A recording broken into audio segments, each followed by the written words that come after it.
morning, everybody. This is Gary Juros. I hope you can all see my video. And I want to welcome everybody to our first virtual Zoom meeting for the Cavendish Community Ratepayers Association. This is our agenda for today. A couple things that I wanted to mention up front. First and foremost, thanks to my board who have been working tirelessly with this Zoom webinar technology, trying to figure out how to make this work for everybody, and I hope it works out well. As Peter mentioned, we do have 95 people actually enrolled. So we are getting a little bit of a subtle message, which is, yes, we're interested in what the Ratepayers Association is doing, and we're interested in keeping up to date, but maybe coming to the community center when we're up at the cottage may not be entirely convenient. And if we could do it virtually as well, we could get a lot more people attending, because I think the most we've ever had in the community center is about 55. So, we're going to use that as food for thought as we move forward. So this is our agenda for today. We're going to kick it off first with Carol Armstrong, who's a counselor for Galway Cavendish Ward. She's going to give us a municipal update and just a quick review of some of the budgetary information for the township, so everybody knows what key projects are going on and what the key issues are within the township that council and staff are working through. We're going to be followed by Janet Clarkson, who will be dialing in today. And Janet will be giving us a mayoral update. And after Janet has given us her update, we're going to turn it over to Jane Murray Jones, who is the warden of Peterborough County, but also the chair of the Eastern Ontario Regional Network. And for those of you that are not familiar with the Eastern Ontario Regional Network, they are the organization that's looking at bringing high speed and making it ubiquitous and pervasive around all of Eastern Ontario into the rural areas. He'll do a quick introduction and then turn it over to David Fell, who's the CEO of the Eastern Ontario Regional Network. And David will share with us some of the investments and projects that are going on this year and into the next few years looking forward. Following their presentation, we'll be bringing on Dr. Eric Sager. He's the professor of ecological restoration program at Trent University and Fleming College. And this presentation is really to keep the theme about everything we've been doing over the last number of years about maintaining lake and water quality. You may recall over the last few years, we did our biggest project being the Love Your Lake program. But on top of that, we've had a number of speakers coming in from the Land Between, Shoreline Advisory Program. We've had a number of different speakers talking about how to protect lake and water quality. And Dr. Sager will be talking about aquatic vegetation, both the good and the bad. And then we will wrap up with a quick presentation from Ted Spence, who's the chair of the Coalition for Equitable Water Flow, also a lake steward and one of the board directors for the Cavendish Community Ratepayers Association. And he'll be giving us an update on water levels, because I'm sure many people are wondering what's going on with the water. We never really hit our full lake, and Ted's going to explain what's been going on and what is going to be going on as it relates to lake levels. Just again, very quickly, what I do want to do is just make sure that everybody knows who your board directors are for the CCRAI, and I'm just going to quickly go through them. As I mentioned, I'm Gary Juros, and I'm on Mississauga Lake. We have Ivan Batty, who's on Catchacoma, Les Clark, who's on Salmon Lake, Jack Clark, who's on McGuinness Lake, Kathy David, who's on Beaver Lake, Carol Giles, who's on the Catchacoma Narrows, Kevin Lee, who is on Mississauga Lake, Karina Luoma, who's on Mississauga Lake, Peter Raymond, who is on Edwina Drive, and Ted Spence, who's up on McKee Island. And so with that, I am going to turn it over to Carol Armstrong. And please give us a second as we change all of the controls and I come off screen sharing and we get Carol to screen share. So thank you, and we'll catch up to you. A couple things. Again, if you have any questions for the speakers, I will be monitoring only on Q&A. So if you could send any questions into Q&A, that would be great. Thanks again, and we'll see you shortly again.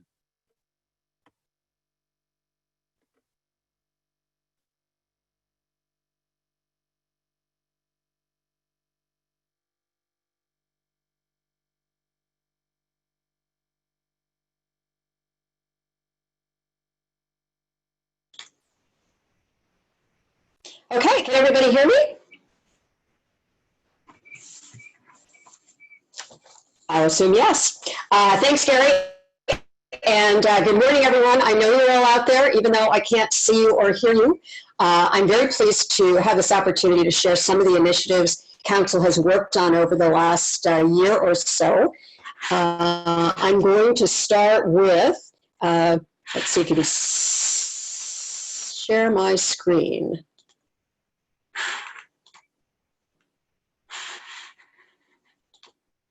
Okay, there we go.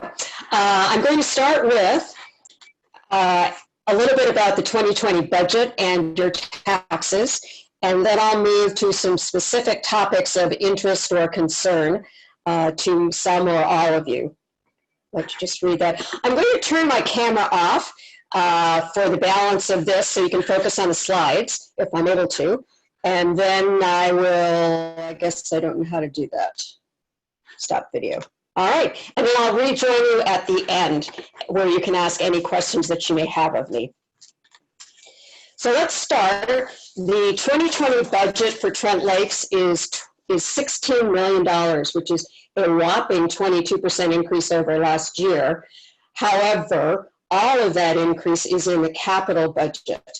That $6 million is allocated for projects including completing the Beaver Lake Road rehabilitation, adding sidewalks and crosswalks in Buckhorn, renovating the Cavendish Fire Hall, which includes adding a new pumper truck, and other facility and equipment upgrades.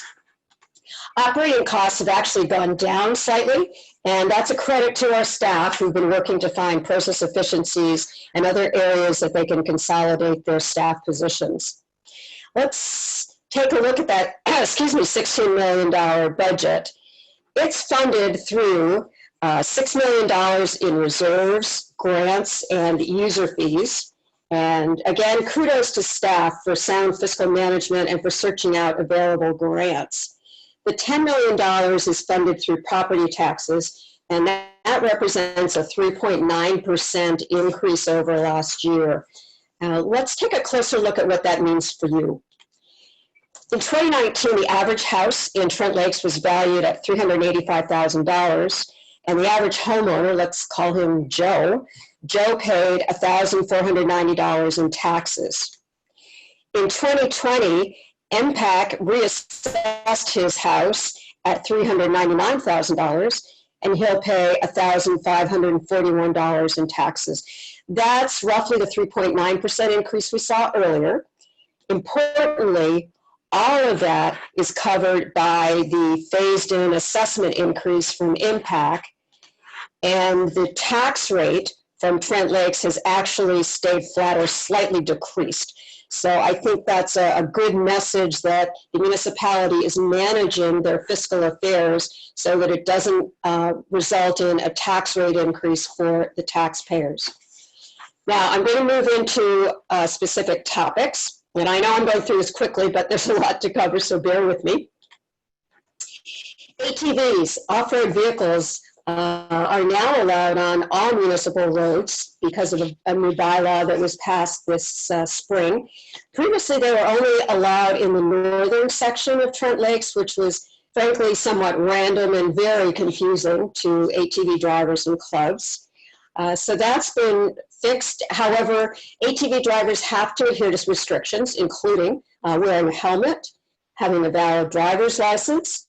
They have to drive on the shoulder and in the direction of traffic, and only during daylight hours. Fireworks are now limited to 4 holidays a year. You'll notice that Victoria Day is not one of those, and the reason for that is the prime season for our loons breeding and nesting, and we're trying to be environmentally responsible there. Now, we understand that for some people, fireworks are fun and, you know, they're a family tradition. We're not banning them, but we also are trying to be environmentally responsible. We know that fireworks are a fire hazard. They pollute our waterways with chemicals. They frighten wildlife and our domestic pets, and they do create noise. So the approach is to limit it so that everybody knows when they will happen and can prepare. This is the 5th year that Trent Lakes has conducted inspections of septic systems and focused on lots that are on or near our waterways. Peterborough Public Health conducts these for us, and they do about 300 a year. Sadly, there's a failure rate of about 10%, although that certainly underscores the need to continue having these inspections. This year, the focus is in Catchacoma and Northern 507. Most of you have received a notice, and I'm very much hoping that we will all work with Peterborough Public Health to get that done. And I shouldn't have to remind anybody who's a member of CCRAI that proper septic management and maintenance is one of the keys to maintaining the health of our water bodies. Docks. The municipality owns a number of unopened road allowances that lead to water. They're open for the public to use. However, over time, private individuals have put their personal docks on that land, creating a number of problems with blocked access, inappropriate usage, liability, and so forth. This summer, Trent Lakes will be implementing a new policy to either remove those docks or have the owners enter into a license of occupation agreement whereby they will assume the liability for any usage on those docks. So that's a big initiative that is being undertaken by our staff this summer. Bylaw enforcement is a challenge for all municipalities. And this year, Trent Lakes is initiating a new call center, which will be available 24/7. You can call the municipal number and dial extension 311. In support of this, staff has created a new bylaw enforcement guide. I'd encourage you all to download that from the Trent Lakes website, or I'm sure Gary will be kind enough to put a link in his emails. Complaints that go to the call center will be triaged and forwarded to the appropriate response organization. If it's non-urgent, Kawartha Guard is our bylaw enforcer, and they will go out and investigate and process bylaw violations. If it's an emergency, reminder, always call 911. If it's not an emergency, please use the bylaw complaint number. It's less costly, and frankly, it doesn't tie up our most valuable resources on the OPP. Roads. I'm pleased to announce that the Beaver Lake Road construction will finally be completed in 2020. Great news for everyone. Also, the municipality has purchased a black cat radar detector, which is used to capture data on speeding vehicles. It will be rotated around the municipality, but one of the key places it will be placed is on 507, where we all know we have a problem in particular with speeding motorcycles. So this is a first step in trying to understand when and where we need to have closer monitoring. Buckhorn. Many of you may not actually go into our town of Buckhorn, but if you have, you know that it's very congested on weekends or event days. In fact, that lock is the busiest in the entire Trent Severn system. It can be dangerous on weekends for cars and particularly for pedestrians and children walking around. So in conjunction with the county, Trent Lakes is constructing sidewalks and crosswalks in the little hamlet of Buckhorn in 2020. We're also looking for additional parking availability in the hamlet so that we'll take more cars off the sides of the roads. Short-term rentals is one of those lightning rod issues. For many, it's an important source of income that they rely on to offset the costs of their mortgage or taxes or maintenance. For others, they see it as an intrusion on their enjoyment at the.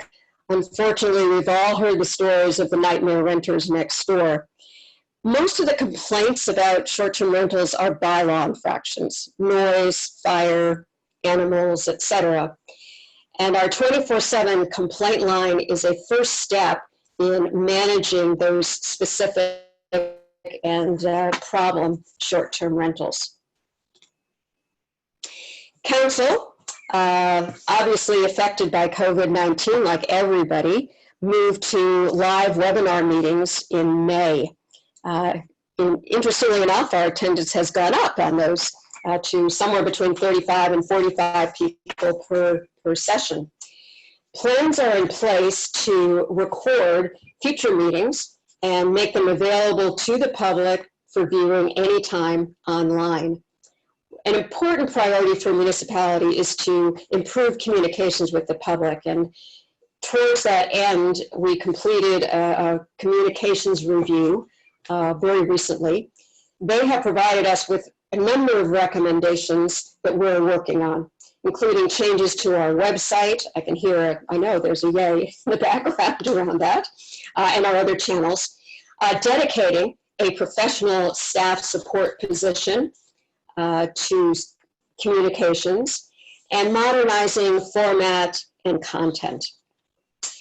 Infrastructure. This municipality owns something like 47 individual buildings or assets. A facility strategic review was completed that confirmed what we know. Many of our facilities are aging and they're no longer functional for their purpose. Most of them will require renovating or rebuilding over the next 10 to 20 years. Primarily, we're talking about our roads depots, our fire halls, and our community halls. Much of that will be funded through reserves and grants, and a smaller amount through taxes. We've created a small working committee of council and staff to put together final recommendations for that 20-year plan. They've been interviewing community leaders, considering different alternative approaches, and really focusing on where we can take advantage of geographic consolidation and facility sharing. For example, in Cavendish, we have roads, fire, and a community hall all on one site, as does Galway, sorry. So how can we take advantage of those synergies and reduce our costs going forward? And finally, waste management, near and dear to everybody's heart. Pleased to say that we've been able to continue without quarterly restrictions on the waste cards that everybody has. The data supported our assumption that people would continue to be conscientious and manage their waste appropriately, and that's exactly what happened. So that will continue. You all know by now that the Cavendish transfer site is closed down. The reason for that is investment in replacing the retaining wall, making it a safer place for people to go and dispose of their garbage. And slowly, as we're able to, we're opening up additional services at all of our transfer sites. So brush was accepted as of June 8th.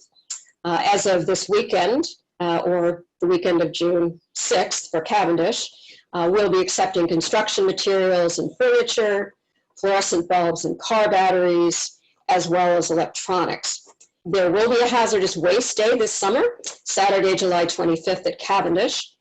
And we've upgraded our abilities at the different transfer sites so that they are now all equipped to accept debit cards or cash for any of the user fees required.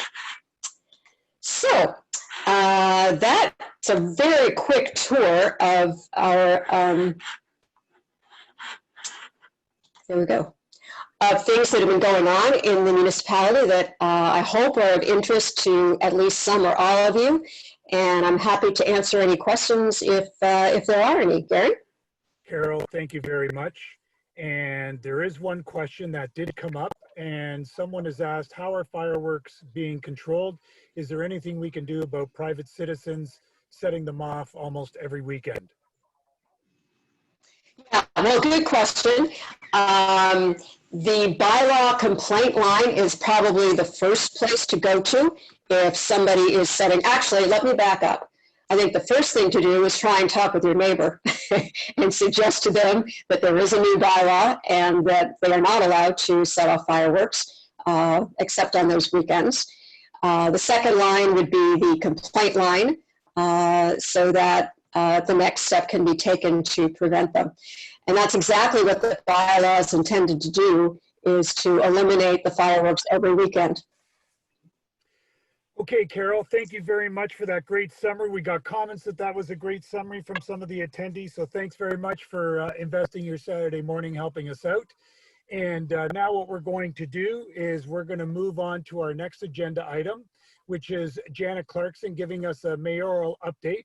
And right now we're going to dial her in. She's just calling in, and I'll turn it over to Peter, who will get Janet in, and then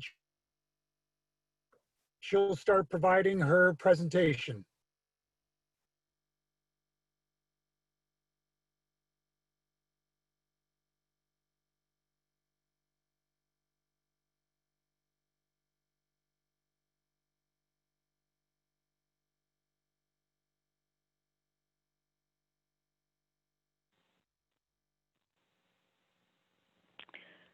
Good morning. Am I loud and clear? You're very loud and clear, Janet. Go ahead. Okay. Thanks, Gary, and to your team. Having been running council meetings in this format, I know how sticky that can be to get started. Appreciate Carol and all of the information you've given, but I would like to speak to the human side of this pandemic. We as a township declared a state of emergency ahead of the rest of the county for two reasons. It gave me power to call special meetings if necessary, and also to speak to the media when requested. I also am required to attend 2 meetings a week with staff to bring concerns and information so that we would be well informed should questions be asked or concerns need to be raised. This will expire when the province drops their state of emergency. The primary reason is to guarantee that if our expenses should exceed a certain percentage of our income, we can apply for provincial aid. This probably won't happen in our case because of our solvency, but going into this, who could tell? My personal challenge has been to walk the fine line between giving sensible warnings to seasonal residents and at the same time not to make them feel like lepers. I've tried to stress that precautions have to be taken by all, residents and permanent, seasonals alike, and that the message I am sending today is, don't let your guard down. We're a long way from having this little virus put back in the bottle, and if we spill it accidentally or because you don't think it applies to you, beware. Secondly, I'm very concerned about the us against them. I would have thought we were well past this by now, but the issue for some is getting worse. An example, a lady at Buckhorn Foodland was following people to their cars and harassing them for being in the area. I personally know many people who are so-called seasonals who are more conscious than permanent residents because we've been lucky enough not to have the personal experience. On the economic front, our businesses have taken a very large hit, and the amount of short-term rentals in the area are taking more business away from our legitimate resorts in a time of severe financial loss. Licensed businesses have to follow extreme guidelines to reopen, where unregulated short-term rentals are required to follow no protocol. I wish to thank Community Care and especially Buckhorn Foodland, who have worked diligently to provide a safe and continual food supply, and thanks to all of our local businesses who have given us essential services through this pandemic. I can't stress enough, we as a society have got to be more inclusive. If it takes the loss of lives who are mentally ill or the day-to-day harassment of people who look different from us, we need to do better. It is very easy to ridicule the behavior of the administration south of the border, but we all know we are in no way immune to that same underlying thought process.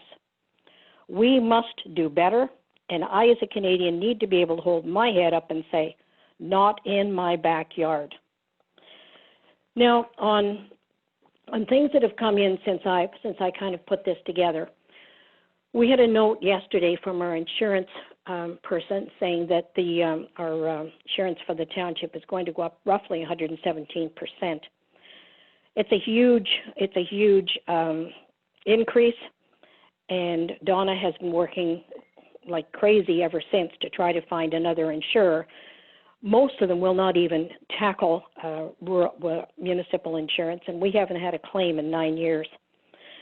So we're going to use that opportunity to speak to AMO concerning this last and several liability. We've all known for a long time it's been very problematic, but this is the first time we've actually been able to put a dollars and cents number to it. So we're going to use that opportunity to not only do that, but to also look at the rest of our of our municipalities to see who is in the same boat. It may be time that we start looking like the cities and insuring ourselves. Obviously a huge step, one with many different fingers, but this can't go on. So if you're seeing articles in the newspaper, whatever, we're doing our utmost to try to get a handle on this. Really good news. Trailtown is alive and kicking. I know our big launch had to be put off until next spring, but it's alive and kicking. And if you come into the Buckhorn area or into the Catch or any of these places within the next 2 or 3 weeks, you should be able to pick up a very special Trailtown menu. So every restaurant is going to put together something that has something to get you in. Buckhorn does not have a lot of retail, but boy, we sure have the restaurants. And everybody in the country knows where the Catch is. That place caught on in a hurry. I'm going to take questions if anybody has some, and try and have a safe and distant summer. Thank you. Janet, thanks very much for your comments. There was one question that came in about septic inspection. They said, seems a little on the pricey side. Any comments? So if you could just quickly give us an answer on that before we move on to our next speaker. I guess the pricing probably has been closely looked at. I'm not sure how much the price is if we don't do it.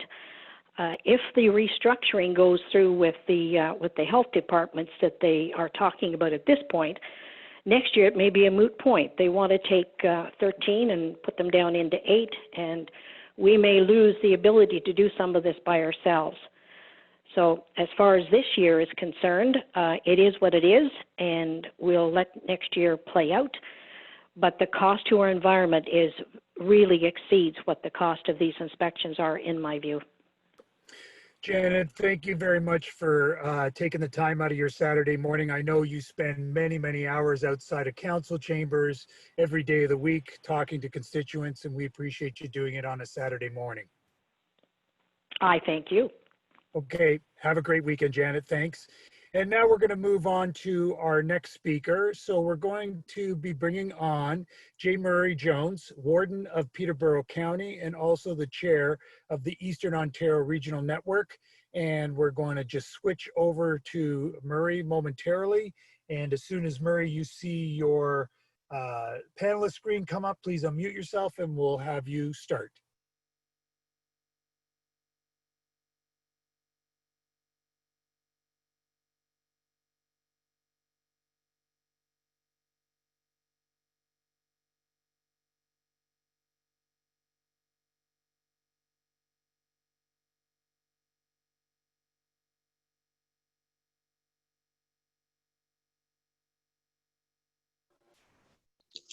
There we go. And I hope everyone can hear me. Unfortunately, I have to look at myself here for a few minutes. We can hear you perfectly, J. Murray. That's great. Okay. Thank you very much for having me. We at Peterborough County have also been challenged to a huge degree over COVID-19. I guess that's a penetrating look into the obvious, but we've all been doing what we can to try to get through this extremely frustrating time. We've been trying to keep everyone safe, our staff and our residents, and I think we've done a pretty good job of it so far, but we have to remember this is not over yet. I seem to see so many people who have just seemed to have forgotten about it, and the social distancing is not being adhered to. So, you know, sometimes we have to give ourselves a collective slap in the side of the head, maybe, to remind ourselves that we're still in danger. Anyway, I'm here today in my role as chair of the Eastern Ontario Regional Network, and I know that title to many people is kind of strange. What does that mean? But what it means is that it's a group of counties all through Eastern Ontario. Now, Peterborough County is made up of 8 municipalities. Trent Lakes is certainly one of them. And we have 13 different counties in Eastern Ontario. So a number of years ago, we got together and realized very quickly that high-speed internet capability was not there for the people in rural Ontario. And I know some of you are probably saying right now, well, it's still not here. And that's true. But what we did about 10 years ago was establish what we call the Eastern Ontario Regional Network. And what we did is conduct a private and public partnership for, I think it was $200 million at the time. David Fell will fill us in on that. But what we did was join forces with the federal government, the provincial government, and the municipal governments, and the private sector. And we built a highway, for want of a better word, right through Eastern Ontario. And this highway consisted of access, technically, to high-speed internet, certainly higher than we were getting at the time. Now, at that time, you have to remember, the word Netflix had not even been invented yet. So, you know, it's hard looking into the future, and that's, I guess, always the case. But we started with a basic network. The internet service providers, the Bells, the Rogers, the Nexicoms, whoever else wanted to participate, sent in their bids, and they got access to this highway. And it was certainly a huge improvement over what we all had before.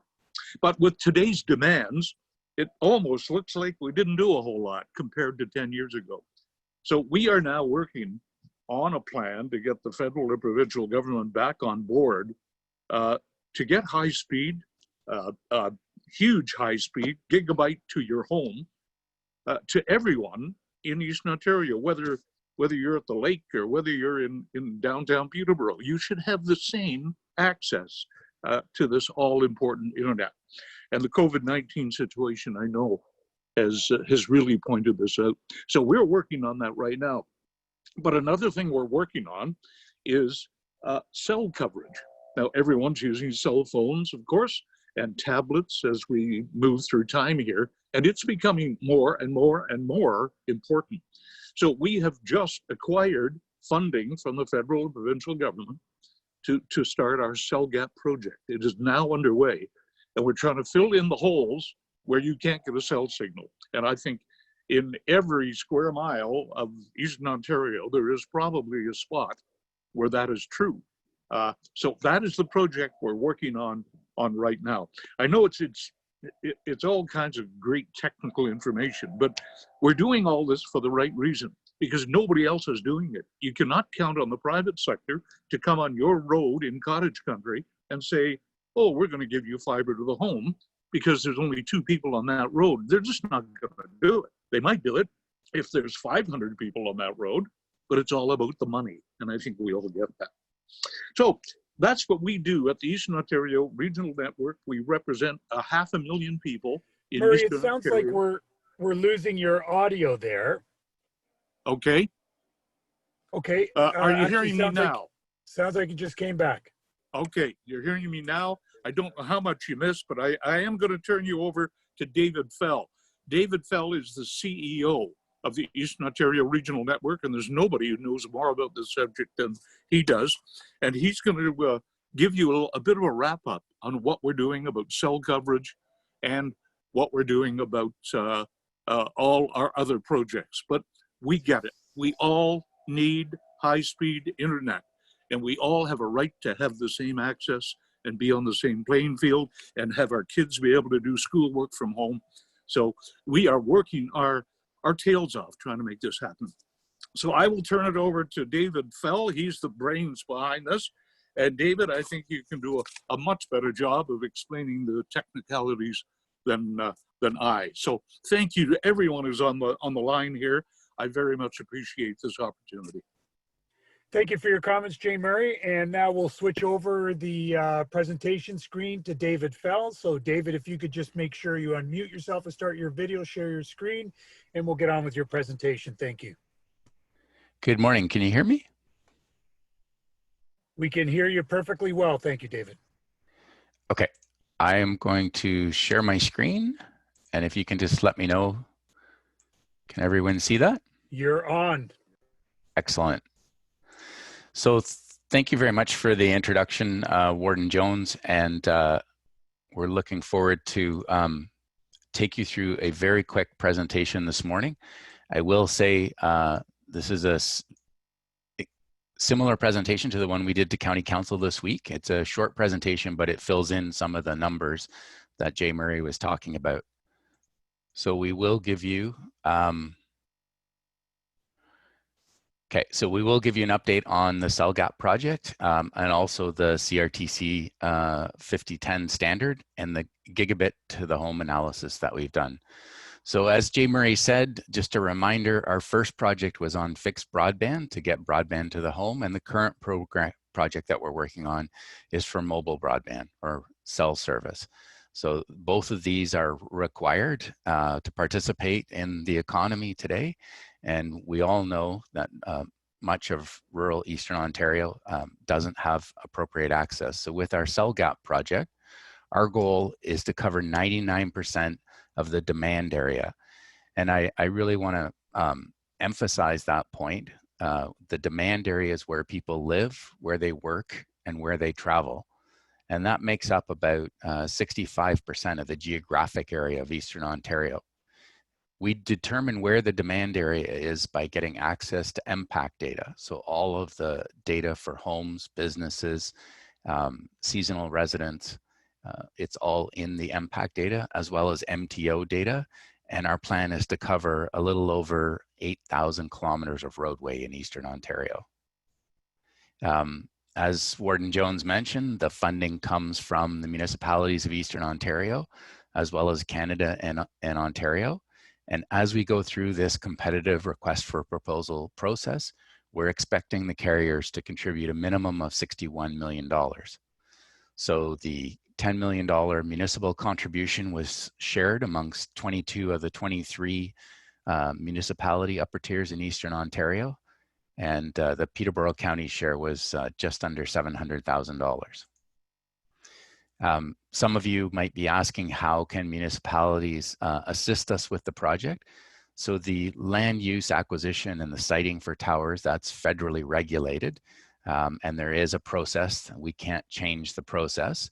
But if there are municipal lands that you think might be appropriate for hosting a cell tower, then you can certainly let us know, and that will facilitate the builds. And we think it's really important to try to work with telecom service providers to help expedite the permitting process. These projects are very large and they take a long time to build. So just a sense of the timelines, we've hired a very small staff team, 10 people to manage the project. The RFP went out in April and it closes August the 14th. We've signed the transfer payment agreement with the province of Ontario. We're hoping to negotiate our contracts with the private sector in the fall and start construction next year. I should have said on the tower slide and how municipalities can help. We do know that many people want better access to mobile broadband, and at the same time, people don't want to see a proliferation or growth of too many cell towers. So one of the things that we will do in this project is try to encourage as much as possible tower sharing and co-location, so that where there are gaps for multiple providers, we only put up one tower instead of 2 or 3, and we'll really be focusing on that. The project would be completed by 2025, and then we would monitor the contracts out to 2030. That's a really quick summary of the cell gap project. Sorry, I was just looking at the chat features, some of the chat questions. So, and to answer one of the chat questions about will we continue to work on broadband? Yes, as Warden Jones said, we recognize that we were able to make a lot of improvements from 2010 to 2015, but the use of broadband and data of the internet has grown about 50% year over year. Since COVID started, we're hearing reports from the private sector that growth in network traffic is almost 200%. So back in 2016, we were advocating to the CRTC in the hearings. Warden Jones was there, and we were very pleased when the CRTC declared broadband essential for Canadians, and the goal that they set was for 90% of all Canadians to have access to 50 meg down, 10 meg up by December 2021. So last year, The Wardens Caucus supported us and gave us the financial resources to do a very detailed technical engineering study and financial study. And in our study, we identified that 46% of rural homes and businesses in Eastern Ontario, only 46% have access to 5010. And when you add in the separated cities like the city of Peterborough and Kingston, it still only goes up to 63%. So we know that we have a long way to go in Eastern Ontario just to meet that national standard. When we did our first project, we heard a lot of questions from residents to say, well, why didn't you put fiber to everyone's home? That would have solved the problem once and for all. And as Warden Jones said, we got $175 million to invest in broadband in 2010. But our estimate at the time was that it might have taken around $1 billion to solve that, get fiber to the home in Eastern Ontario. But we had not done the detailed engineering analysis. This time we felt it was important to do that analysis and figure out what would an accurate estimate of the costs be. So we did a detailed analysis of both of these. And I'm going to show you a couple of maps now. These are very high level maps. We can't provide the maps down to a home by home level. That's not allowed by MPAC, but we can show you maps, and the next one is going to be of the county. So in the white areas in this map, hopefully you can all see that well. Those are areas where MPAC has no homes and no businesses. If you see a white area and you say that someone's living there, then they're not paying property taxes to MPAC. So all of the seasonal residences are in there. And the colored squares, or we call them bins, those are 1 kilometer by 1 kilometer from blue to pink. Those show where there is demand for broadband. And if you look at Peterborough County, you can see quite closely here, the pink areas are where there's more than 20 households in one of those 1 kilometer by 1 kilometer bins. So that increases the amount of demand. And the blue ones are where there's less than 1 household per square kilometer. So we will also be providing all of this detailed information to the CAOs and IT directors from the counties. And you will see on this map that there are some black areas around Curve Lake, Hiawatha, and Alderville. If we go forward and we get funding for a broadband project, we would definitely include First Nations in the project like we did with the first time, but we don't have household count data through MPAC for First Nations communities. At the same time, as I mentioned, we did a gigabit demand coverage and capacity. And so this is what the map of Peterborough County would look like in terms of where there is demand for 1 gig broadband service in the county. And although the colors are different, the locations of the demand are pretty much the same because that's where residences and businesses are. So one of the things that we also wanted to emphasize is that in order to run any of these programs and access federal funding, the federal government has its own method and its own approach for identifying which locations are eligible for broadband funding. And they do that by gathering information. It's self-reported from the telecom service providers through the National Broadband Survey. And the CRTC maps out what they call the supply, where the supply of 5010 already exists. So what this map is telling you, and why we've created the map, is the areas that are green are the ones that the federal government is saying already have access to a minimum of 5010 broadband. And when you see the pink, those are all the areas where we know that there is demand, but people don't have access to 5010. There are 2 anomalies in our mapping. One is in the city of Kawartha Lakes. I'm not going to go into detail on that. We're trying to sort that out. We're not sure why the CRTC is reporting such high concentration of 5010 there. It doesn't really align with our data. So when we look at it at the county level, this basically tells us the same thing. The CRTC only tracks access up to 5010 because that's the national standard. So where there's green, those are the areas that they're saying that already have access to 5010. We do know that there's likely some over-reporting with the federal government, but that's not something we can control. All that we can do is say that in the pink or purple areas, those are all the areas that would be eligible for funding under future federal programs.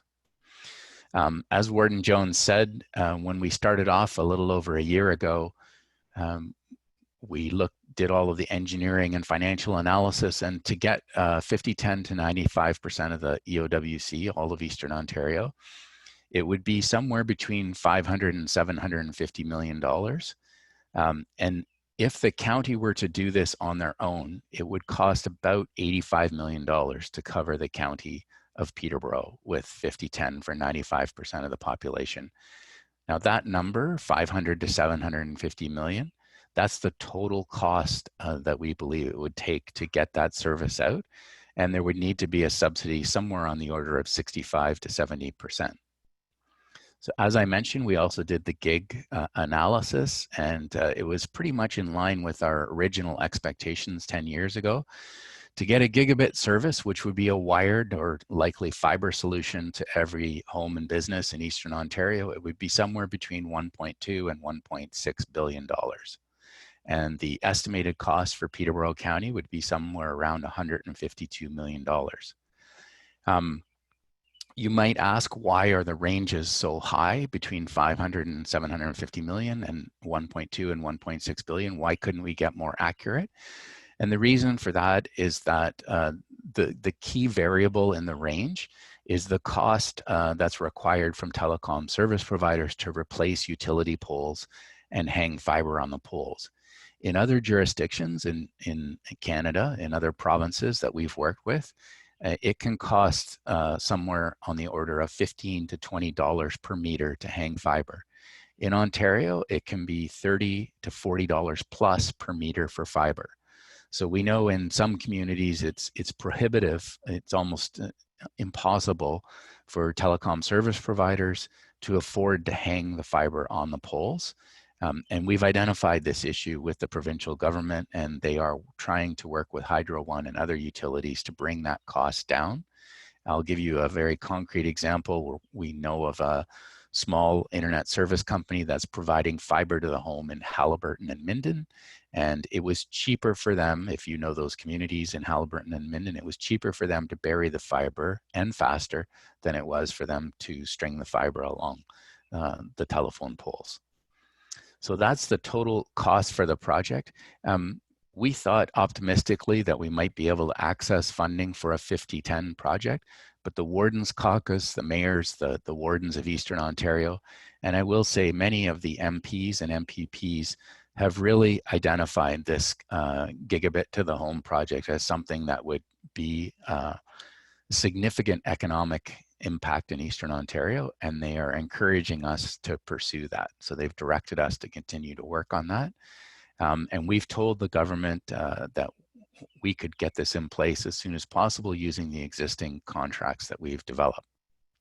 This model would work not just for Eastern Ontario, but it could also be replicated in other places across Canada.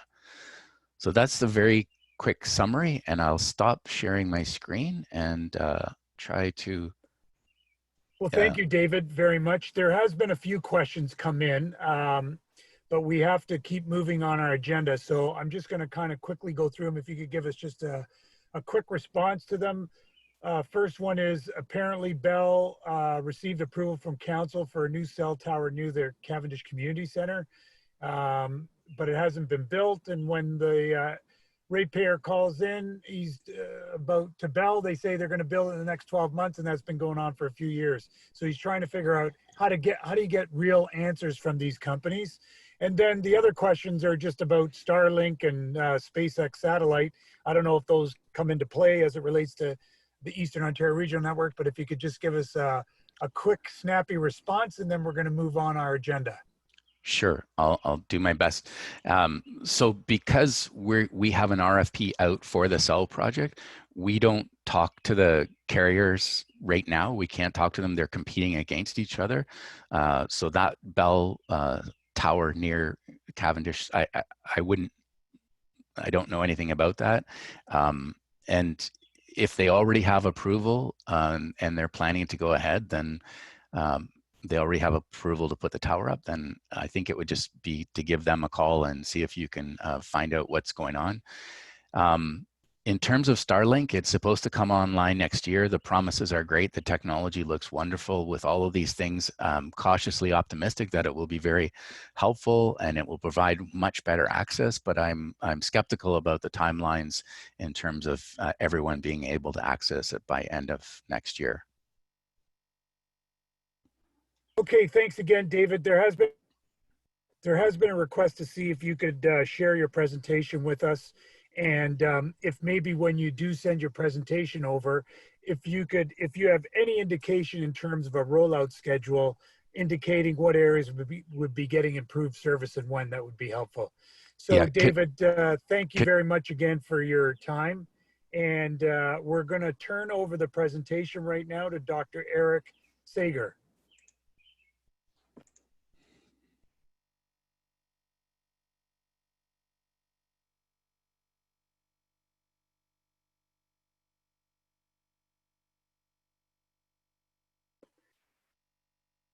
So Dr. Sager, when you see your panelists come up, if you could just unmute your audio and turn on your video and go to screen share, that would be great.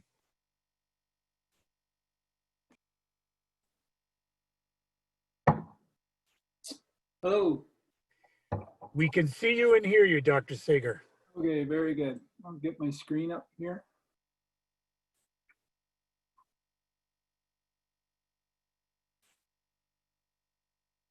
That should do it. Excellent. Okay.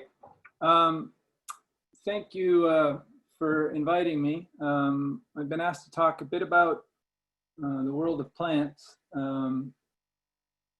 as it relates to your lakes, and then also talk a bit about some of the experiences we've been having in other areas of Ontario, in the Kawarthas and so forth. And I'm kind of drawing a framework for this talk from a children's author named Bill Peet. It was a book that I was read by my own parents as a kid, and also a book that I've read to my own kids, and now I read every year to my students as well, and gives me an interesting reputation, I'm sure. But that's Wump World. If you haven't read it, or you have grandkids or kids of your own, I encourage you. There's some definitely some good lessons there. So aquatic plants, you know, I frame this picture with the question, you know, should we celebrate aquatic plants? Typically, the ecosystem does. Even the things that we sort of classify as being non-native, which is this Eurasian milfoil one, and this one here is curly-leaf pondweed. But that typically, you know, people do not. There are very few people, I think, that enjoy the feeling of swimming through a bed of Eurasian milfoil and feeling the tickling on your belly. But that said, they tend to grow where they can grow. And those areas where they can grow often align with the areas where we build our shoreline residences. They typically are found in shallow water, clear water, water that is not heavily turbulent, so there's not a lot of wave activity. Water that has an available rooting substrate, and this depends on different species have different growing conditions, but typically some sort of an organic material, organic substrate, and then the extent to which other biotic factors regulate their abundance. Herbivores, things that eat plants, plant-plant competitions, incredibly dynamic systems, unlike what we see in some of our maple forests as you're driving down to your cottage, where you see that patch of trillium every year. You don't get the same sort of repetitive community. in these systems. And then cultural impacts, often related to nutrient loading, favor the group of algae which we think of as epiphytes. And epiphytes are phytoplankton that grow attached to the plant, and then that can impede their ability to grow. So you get some plant-plant competition there. And then excessive production of phytoplankton, or what we call the green pea soup, can also shade out plants. And so then we can flip the lake into a different system. Likely not an issue for the Mississauga chain, given your generally low levels of water column productivity. So we do see quite extreme temporal changes in aquatic plant communities, and there's an ebb and a flow to these things, and even with those things that we classify as invasive. But the time scale of these changes tend to be, decades, sometimes annual changes, but typically decades. Those time scales don't align with our sort of human time scale in terms of how we perceive ecosystems and what those ecosystems, what we think they should look like. So a lot of the challenges that are raised with plants tend to be related to our sort of understanding of what the ecosystem should look like. We get lots of narratives from shoreline residents with respect to, these plants were never here. I don't ever remember seeing the lake look like this before. And that invokes very much a desire to get rid of them. This is a patch of water soldier, which is I guess an invasive species down in the Trent River, which has been undergoing management for a number of years. And I'll talk a bit more about that one coming up. But why we don't like them is really it impedes our ability to use the ecosystem. Even this plant that you see in the picture here, clearly you're not boating through it or swimming through it, but it actually, in that quite disturbed environment to begin with, the water depth in this picture is only about maybe a meter, half a meter. There's actually quite a bit of habitat being provided by that. There are dense patches where it's difficult for anything to get through, but in terms of young of the year fish, macroinvertebrates, water clarity, because of the way that plant grows. And then we often label things as being, non-native invasive. And this is another narrative which is quite popular. I'm surprised the extent to which it's taken off. And it's this notion that some are allowed, but others aren't. But again, that's a very short-term time scale way to approach the immigration and emigration of species into ecosystems. And so we react, and we react with lots of worry, I would say. Starry stonewort, many of you will be familiar with that one, as it's now in Big Cedar Lake. It's in the Kawarthas, it's throughout the Kawarthas. It's probably been here for quite a while. We just misidentified it over the years, but it's actually it's not a flowering plant, which we think of as an angiosperm. It's a macroalgae that came over from Europe, where it's declining in its native range in Europe and doing quite well here. But it invokes a very strong fear response, especially since none of our management tools, which we have, are effective. And so we're sort of left to the ebbs and flows of this system. And the more we disturb it, the more we propagate it, which is a common thing. And then the other one that you're also probably familiar with, the zombie plant. And Eurasian milfoil has been around since in Ontario in the 40s, 50s. And recently there was a movement in Quebec to have some money, like significant amount of money set aside to completely try to eradicate it from the province, which just isn't going to happen. But so there was a big media blitz that went out about, the risks of this plant, not only to your ecosystem, but to your own health. In my opinion, a bit overblown. But that said, the $1 million question is when do we manage? And this was a political cartoon I pulled out, with the whole Asian carp question. And clearly we don't want Asian carp to get into the Great Lakes. But do we manage all plants in that same, with that same sort of risk approach, risk averse approach? And then the question is how to effectively manage. This is a site that was common in the Kawarthas in the 80s, 70s, and the 80s. You know, where you have these large harvesters going through. We've done stuff with, you know, biological control. We have one licensed product of aquatic herbicide in Ontario, and that's the Reward, and the formulation is diclot. And then we have other sort of companies that are popping up with potential quote unquote solutions to these problems. So aerators is a real popular one now, agitators. The popular one on the Kawarth is jet pumps, where you just blow the stuff away from your dock. You run your jet pump for a little while, high volume water discharges, and then all the plants are uprooted and they flow to your neighbor next door. Or a company will, in Ottawa, has been experimenting with laying large amounts of burlap and covering, you know, the entire bottom of the lake. I mean, that's quite the contraption.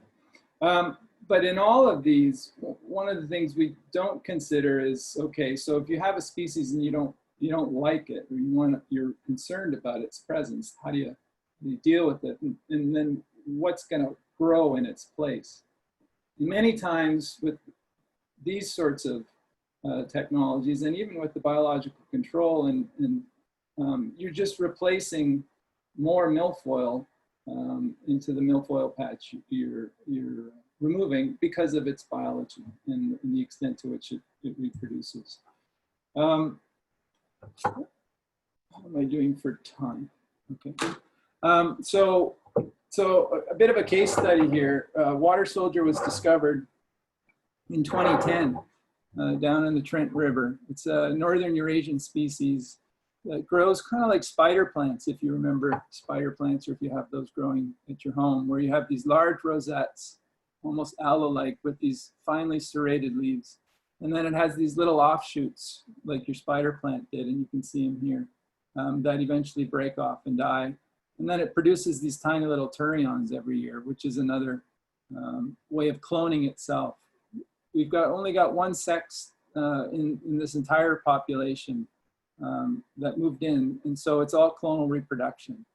There's no sexual reproduction, so no seeds being produced.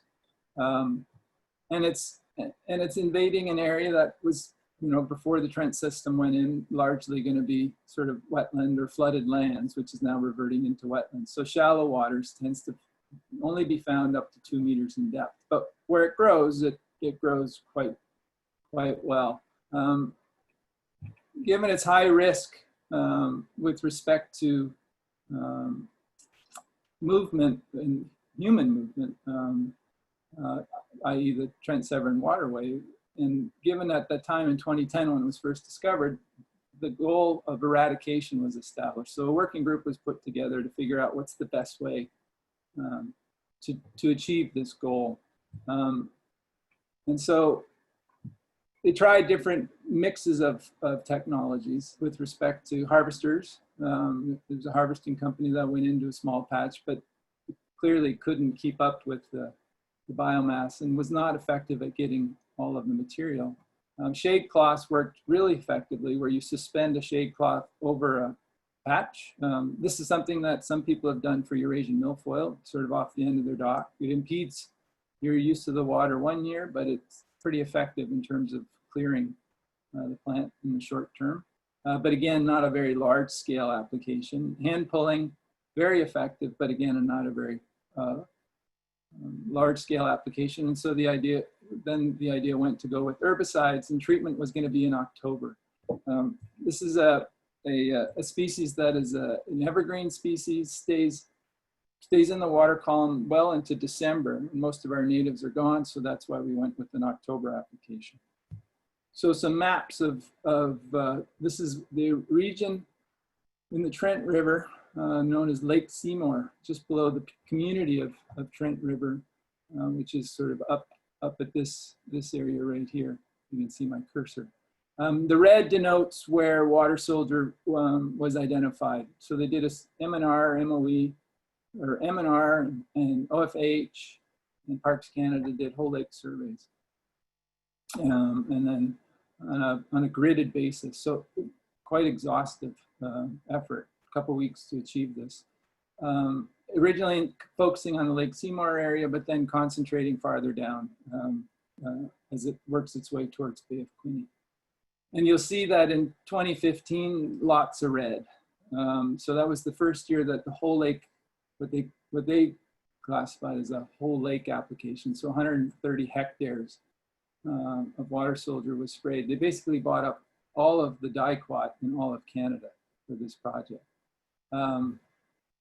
2016, still lots of red, and also more red moving downstream. So as we sort of get down into areas further along into this, what they refer to as the Percy's Reach area, some colonies.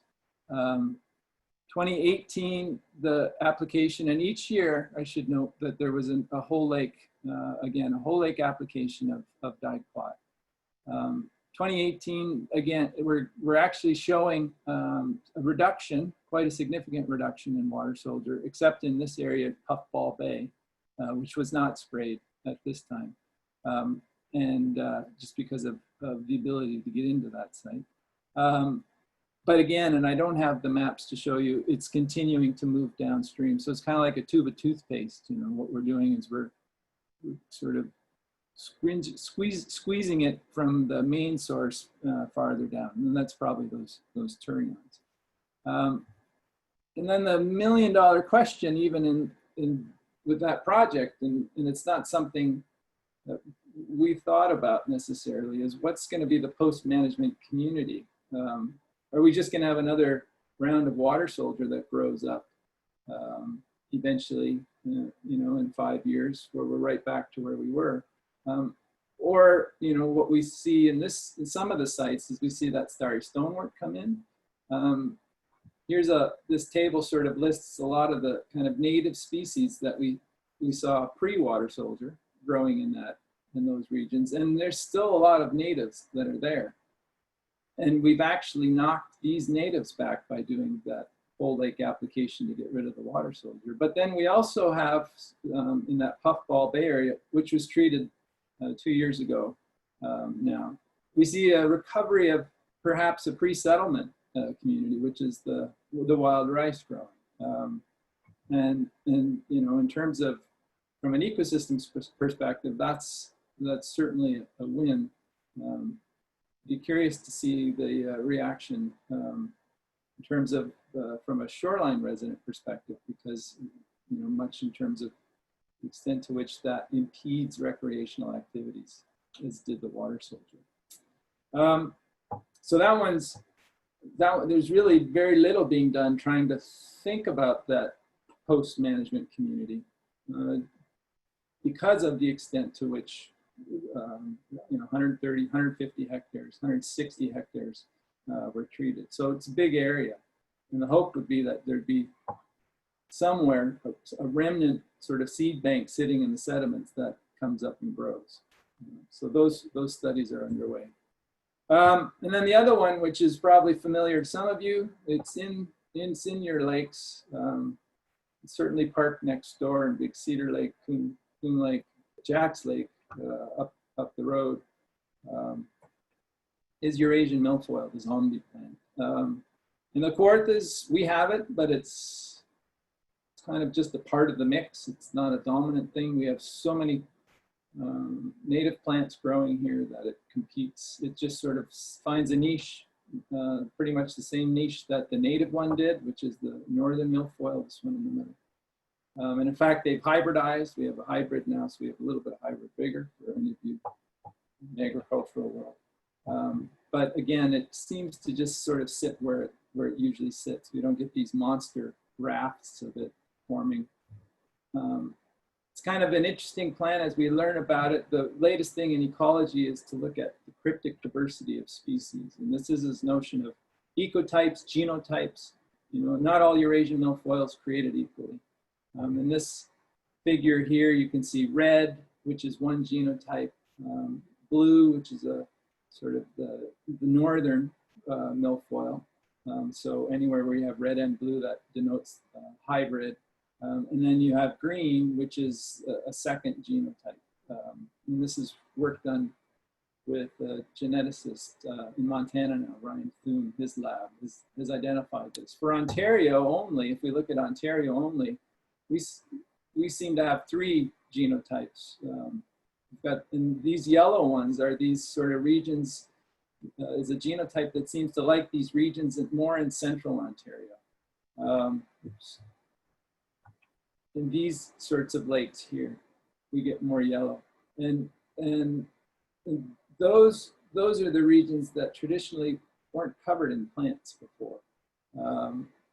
And so there's not a whole lot of competition there. And so what ultimately happens is, whoops, we get these rafts of milfoil growing. And again, this is one that gets people, they're not so happy. It's not such a pleasurable experience to swim through those. And this is at the end of the lake, probably receiving lots of fragments from the fetch. And so then you get these large patches where perhaps upstream it's not as abundant. But that said, this is another one of those instances where typically, some sort of a management action will happen. Given in dicot, remember the herbicide we had, not very popular with shoreline residents. People aren't too interested in dumping herbicide chemicals into their lake. There are some risks, perceived risks associated with it, but also it's a generalist, so it kills everything. It tends to favor more Eurasian milfoil growing because it just kills a little milfoil, but doesn't kill it all, and then that just replaces the milfoil that was there to begin with. So it becomes a lawn mowing exercise. And the more you disturb it, the better it likes it, given its growth rate.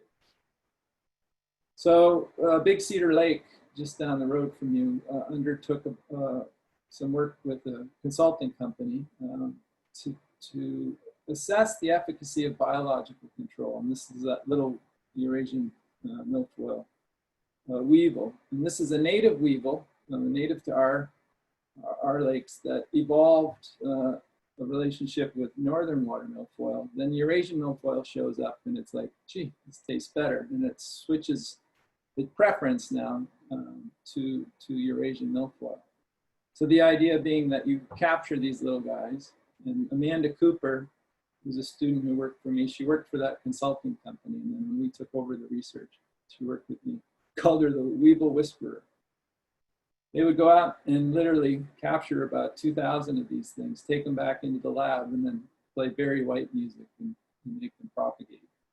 And then we would inoculate the offspring from that host population into the lakes as a way of augmenting the natural population.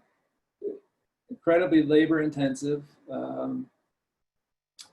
It's unpredictable. In the US, the consulting company is no longer exists. And largely because there were definitely some method issues in terms of how many weevils you need, and how much money you had, and a bit kind of like a aluminum siding salesman, as the story goes. And it can be expensive, but the expense is probably relative with respect to any sort of a management activity. And so mixed results. And so first stocking happened up in Big Cedar Lake in 2011, and then we continued up until 2017. I think 2018 we stocked another 40,000. I just don't have that up on this slide. And we had mixed results over the years. Pre-stocking, here's milfoil stem density. They were quite high, but then there seemed to be a good treatment effect where stem density, and this is average stem density at a number of sites. That patch at Apsia Lake I showed you, that was probably about 700 stems per meter squared, just to put that into context. So quite high, way up here. Whereas, we got down. But even after with continued stocking, we started to see this sort of recovery of milfoil. And because the other thing that's going on here certainly is that, remember I talked about at the beginning, these plants do go sort of through the ebbs and flows related to early ice out, longer growing condition.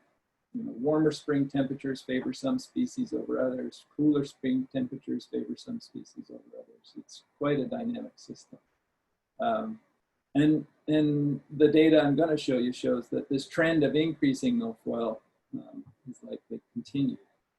And one of the things we also found in Big Cedar is that milfoil was largely replacing milfoil. So weevils were doing a good job at a site level. They were completely extirpating milfoil at patch level, but they were generating these very same fragments that then were floating over to the neighbors or floating downstream and then creating new patches of milfoil. So we were just pushing the problem around the lake. So again, thinking about this post-management community, we sort of tried to think of something that's not going to be effective at a lake level, but that maybe over time you could piece something together where we introduce these biodegradable mats, which is just a coconut husk fiber. It's a landscaping cloth. And then we plant them with natives as a way of providing some resiliency. And even in this situation, and then we could integrate that with weevils inoculated at the side, which is what we did in 2018. So we chew the milfoil down at the sides, but then we have this community ready to go. That then is not replaced by more milfoil. And we've had mixed results with this. The biggest challenge we've had is in the areas where we're putting these mats. It's about 2 meters, sometimes 3 meters deep. And when you're revegetating them, you're hand planting into the mats. And so that's all dependent upon undergraduate students having big lung capacity. And so then the labor again became unrealistic. And what we're trying to figure out is a way that you could inoculate these with seeds or propagules ahead of time before you introduce them. And so that's kind of where we sit with that. So mats alone don't work for milfoil. We know that because the fragments just land on top of them and then they'll grow. But mats with native plants seem to kind of work. But I think if we increase the density of the native plants, and we get some structure then, so the ecosystem's happy, but we plant it with species that may not be quite as high growing as the milfoil, so then shoreline residents can still fish if they want to fish, swim if they want to swim, and so forth. So jury's out on this one still. It's a good idea, but I don't know where we're going to end up. And so here's 2017, which was the last year, one of the last years we did weevils. In terms of the abundance of Eurasian milfoil, these are results of whole lake surveys. And then just last summer, we repeated that whole lake survey. And one of the things we see is, the recovery of milfoil. It's continued to recover. Is that a absence of weevil thing? Maybe, but it could also just be we've had two long growing seasons in that lake, and again, very little competition. So the ebbs and flows of milfoil. So where does that leave us? And this is where the wumps come in. So the story of the wumps is we have these beautiful wildebeest-like things. They hang out on the wump world, their planet. They're invaded by the pollutions who kind of come in. They take over their planet. The wumps run away. They go into the caves and they hang out. The pollutions, meanwhile, do what they do. They build, they build, they build. To the extent then they pollute the planet so much that then they have to leave and they move on to another planet. And then the wumps are left with the remnant of that activity. This was written in 1950. And the wumps then come out and are shocked to find the extent to which their planet above ground has been degraded. And they feed on these bumbershoots. These plants here is the remnant, sort of the important tree for them.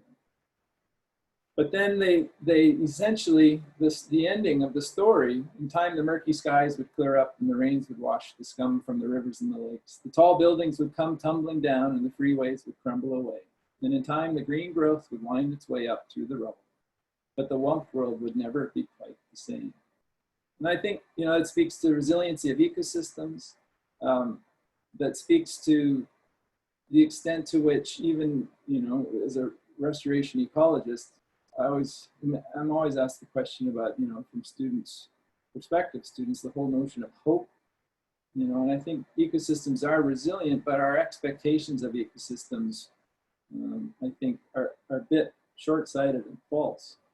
I think ecosystems, one of these, and this is related to this whole thing around invasive species, and I'd admit that, my perspective on these issues is certainly not very popular with the extent which I'm not so much worried about if something's native or non-native. I think species have been immigrating and emigrating out of ecosystems forever. And if we look back at our understanding of, what's good or what's bad for an ecosystem, we have a pretty poor track record in the last 50 to 75 years. Ecosystems will adapt, so milfoil, in the Kawarthas, when we were extensively managing it, was everywhere because we were propagating it. As we stopped managing it and just sort of let the ecosystem figure it out, and then things started to chew on it. Fish started to utilize it as habitat. Waterfowl started to utilize it as habitat. So the ecosystem adapts. And I think one of the things that even,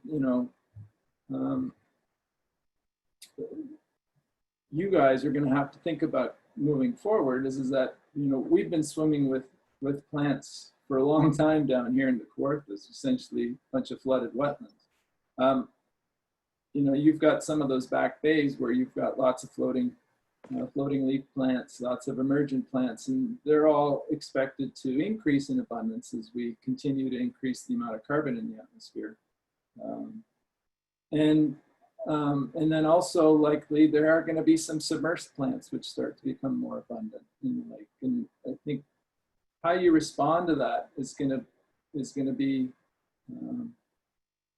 it's going to be the challenge. We tend to worry, we tend to try to control. We have these lawns which we manipulate. One of the things I've been really pushing for is, control what you can control. So if you don't want a lot of plants adjacent to your shoreline, then don't cut all the trees down.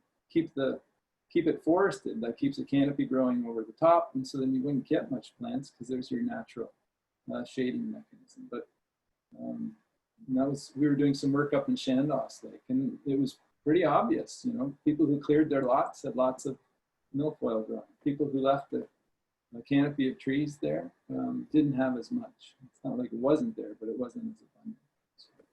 Dr. Seeger, there's a question that came from the audience, and it's an appropriate slide here. Someone asked, our lakes up here, Catchacoma, they're, deep lakes, shorelines are steep, the water's tea-colored, people love the swimming conditions. They're asking, any idea why the water is dark and why no weeds have adapted to our lake? And what role does vegetation play in sustaining other aquatic life? Sure. The dark colors from all the forested landscape around you. So you have a lot of organic material which flushes into the lakes. It's kind of like tea, the litter in the forest, rain falls through it, percolates down through those soils. And then that's going to sort of lead to the staining. You're right, the deep shores, hard rock bottoms, there's not a lot of that habitat that the plants need to get going. And then the other one is related to alkalinity. So most of the aquatic plants are actually limited by carbon. You'll hear a lot of people talk about phosphorus. You've been measuring phosphorus in your lakes probably with Paul Frost's group. Ted Spence sent me some of your data. Phosphorus concentrations, we think about that as it relates to algae. But with rooted plants and aquatic plants, they tend to be carbon limited, not so much nutrient, because they can exploit nutrients from the sediments. And so floating leaved and emergent plants, so the purple plant I showed at the beginning is a common one in the back bays up there. They're accessing carbon from the atmosphere, so that's a way they sort of exploit the lack of carbon. And we've got a lot of limestone to the south, so we have lots of bicarbonate. A lot of our plants can utilize that form of carbon. not just CO2. Whereas the plants up in your area may not have as much of that bicarbonate ion. And so they're dependent upon carbon dioxide, and it's slow to diffuse into the lake. In terms of habitat, you know, you've got shelter for young of the year fish. You've got shoreline protection is a big one in terms of reducing wind and wave activity, resuspension of sediments, waterfowl feed on bugs, feed on plants. These water lilies are some of the most predated plants that we have. So you've got lots of organisms that feed on all those herbivores that are feeding on the plants. And I think, you know, one of the things that's kind of interesting, and we see this a bit in Big Cedar Lake, or especially up in Chandos Lake, is as the milfoil moves in, and these systems do warm up. You know, bass is another one that seems to be becoming more abundant, but they become refugia. Even the milfoil patch has become refugia for young of the year fish. All of a sudden, they're like, whoa, structure. Well, we've been removing structure from shorelines as we develop, because nobody wants to step on that log and cut your foot or stub your toe. And so we've been cleaning our shorelines. Some people even going to the extent of dumping sand. Some of these lakes up in Halliburton we've been on, you know, you'll come along rocky shoreline and then it's just a soft sand bottom. And it's just like, well, you know, it's for the kids. Well, then that sand accumulates organic material, and then that organic material facilitates growth. So if milfoil shows up in the lake, all of a sudden you've created some nice habitat. But then you get young of the year fish moving into those beds. And so when our students are swimming and doing the surveys, you know, those muskies love sort of hunting on the edge of those things. And so we got lots of good stories of all these large sort of game fish that are now coming in and utilizing these sites for feeding. So, you know, that's that whole idea, the ecosystem's going to adapt, it's going to figure it out. And I think we need to figure out the extent to which we're going to adapt. And then the extent to which our management actions, are they really effective, or are they just making it fun? Dr. Seeger, we're going to have to wrap up because we have one more speaker on who's going to give us a quick update, and we just want to be sensitive to everybody's time on a Saturday morning. Sure. If you could just kind of quickly wrap up, and in advance, I'm going to thank you for taking your Saturday morning out to give us this very informative presentation. Yeah, no, I think I've said it all. People want to, if there are other questions, they can email me or whatever. I think. Okay, yeah, there's no other questions at this point. So Dr. Seeger, I want to thank you for your time. Very interesting presentation. Obviously, everybody's very focused on vegetation, want good as opposed to bad. So thank you for your time. And what we're going to do is transition over to Ted Spence, who's going to give us a quick update on water levels, and then we'll be closing off the meeting.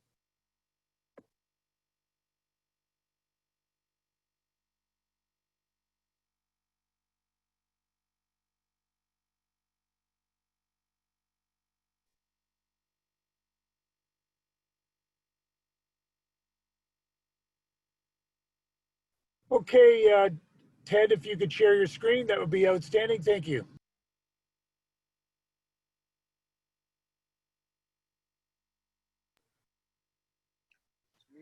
And you're going to have to unmute yourself, Ted. Can you hear me now? You're perfect. Your screen is up and we can hear you perfectly. Okay, and I promise to be quick. My role here is to update people on the water levels on our lakes and what we've been going through this spring. I've got several slides here that will be posted to the CCRAI website so you can look at them more slowly. I'm going to go through several of them very quickly. And let's just get a quick overview of what's happened this spring. We had essentially a normal snowpack in February and March, except in early March, the snow started to melt very early with those very warm temperatures that we had. By the end of March, it was mostly gone. The Trent Severn Waterway Water Management Team decided to really minimize the risk of floods later in the spring. You will recognize that in 3 of the last 5 years, we've had some very high water levels with spring rains after the lakes were filling, including some severe flooding on the Mississauga River just downstream of our dam. a couple of years ago that caused us to organize a meeting with the Trent Severn water management team and the residents there. So they brought all of the reservoirs up to about 90% full by early April, and then held it there waiting for the rains through April and May to fill the lakes gradually. April and May turned out to be very dry months. In April and May, we ran about 75% of normal rain, except for the last 2 days of April when we got a dump of rain, which of course didn't really get to our lakes because the land was so dry by that time. This spring, we never did get to 10 logs in our dam. Right now, it's at 9.5 logs at the Mississauga Dam. We're dealing with drought conditions for the last 2 months. June has also been a drought.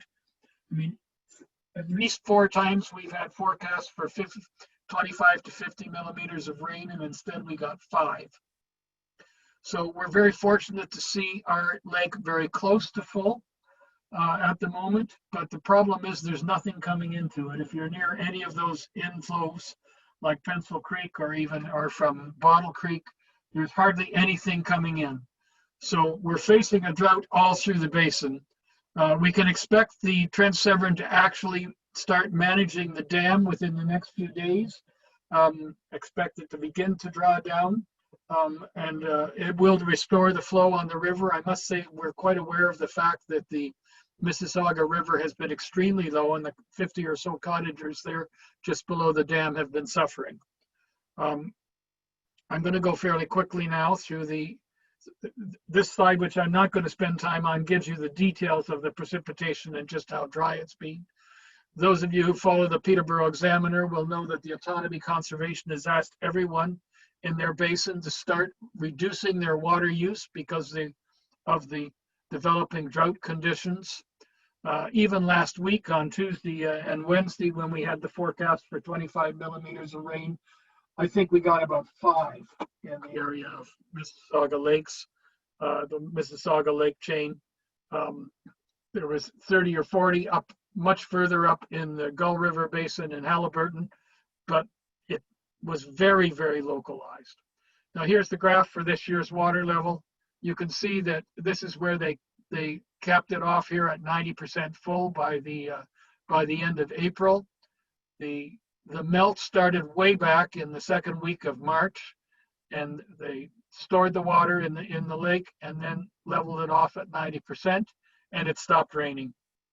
And it's taken all the time since the 15th of April to the end of June to get to this situation where we're about 3 inches or 2 inches below 2 inches or 7 or 8 centimeters below where we should be on this date. But the issue now is that the entire downstream area, all the way to Lake Ontario, is also in drought conditions. Trent Severn several weeks ago has already moved the Autonomy River through Peterborough to its absolute minimum allowable flow for water supply for Peterborough and to maintain navigation. If you've crossed the Trent system at anywhere like Buckhorn or Burley Falls, you know there's almost no flow in those rivers. They're shut down. And that's partly to protect the water in our lakes and in the Kawarthas themselves. We're looking at the same situation as we had in 2016, the last time we had a drought. And we would hope that we'll start to get some rainfall. But right now the situation is worse than 2016 because in 2016 we came off a wet spring. Right now we're coming off an extremely dry spring. So we'll expect to start to see a gradual decline in our lake level starting next week. Very slow decline. The brown line in this graph is the long-term average. So I mean, it is a slow decline, and we hope we'll be on that line. And we'll hope to see some major general rain across the whole of the Trent River Basin is the only solution for the problem we potentially face. Right at the moment, there is no significant rain in the forecast for the next 12 days. So it's a difficult time for Trent Severn. They're doing everything they can to conserve water all the way through the system. I must say that if it was 15 years ago, they wouldn't be acting nearly as much in our interests in terms of trying to preserve water levels everywhere through the whole system. One of the things we've accomplished through our efforts is to get watershed-wide water management. So it's just a heads up that everything looks fairly normal at the moment, and hopefully it'll continue to look that way, but we desperately need a major general rainfall to offset where we are. The best way to follow what's going on is to go to the website of the Coalition for Equitable Water Flow, which is the group representing the 35 reservoirs. Our website is cewf.ca. Up here, you can link to the water level page from the Trent Severn, or you can look at the last 7 years if you want to compare, because we all have short memories as to what happened in the past. Everybody says it's never been this low, it's never been this high. If you look back, you can see different things. And down on the lower left here, almost off the screen, you can link to the current weather information from Halliburton Weather Station to see actually how much rain we're getting. This week, there will be both a water management update, I expect, from Trent Severn Waterway, and the first of the drawdown forecast for the year. So it's just a heads up that the management this spring has been very conscious to reduce the risk of flooding, and the result has been that we have had a gradual increase in water levels, no flood levels at all, nothing above full, and we're pretty close to our normal level for this time of year. But the drought conditions do not look really. It's a touch and go situation as we go forward. How's that, Gary? Thank you, Ted, very much for that quick update. Really appreciate it. We're out here at the Cavendish Community Center. It does look a little bit of rain, so maybe that will help us from a water level standpoint. So thank you, Ted, for that presentation. And if you could log out of the system, and we're going to bring my screen and video back up. Okay. And we'll wrap up the meeting. So as we're doing that, I just want to thank everybody for attending today. We've had great turnout. We were as high as around 65 people on, and I'm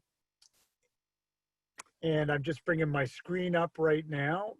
So we had about, like I said, 65 people on. There's still about 40 people on right now, which is great. So just very quickly, because we are not having our meetings like we traditionally have at the community center, where a lot of people renew their memberships, wanted to let everybody know that the renewal membership is available at the CCRAI website. We have established a new one, and I'm going to show you the new address for it. But if I could ask everybody to please renew their membership over the next little while, and we have made it a little bit easier. You can e-transfer in your membership fee, so there's no need to worry about cash anymore. Just e-transfer your membership renewal fee into ccraimail@gmail.com. And this is the new website that we have for the CCRAI. It is ccraiassociation.wordpress.com. The other website is still up on the Cavendish Community website, and the renewal applications are on both. And then last thing is, just wanted to let everybody know that we will be having our annual general meeting and public meeting on Saturday, August 15th. We're going to be doing that via Zoom, much like we did today. And last thing that I wanted to mention, the beauty about having Zoom meetings is you can get quick updates. And I did get a notice from Councillor Terry Lamshead, who wanted to let everybody know that in addition to the Hazardous Waste Day here in Cavendish, that there is also going to be one in Galway, and it will be on July 4th. So with that, I'm going to sign off for today. Thank everybody for attending. And please remember to renew your CCRAI membership. We'll be emailing out the application forms as a reminder. Thanks again, and have a great weekend.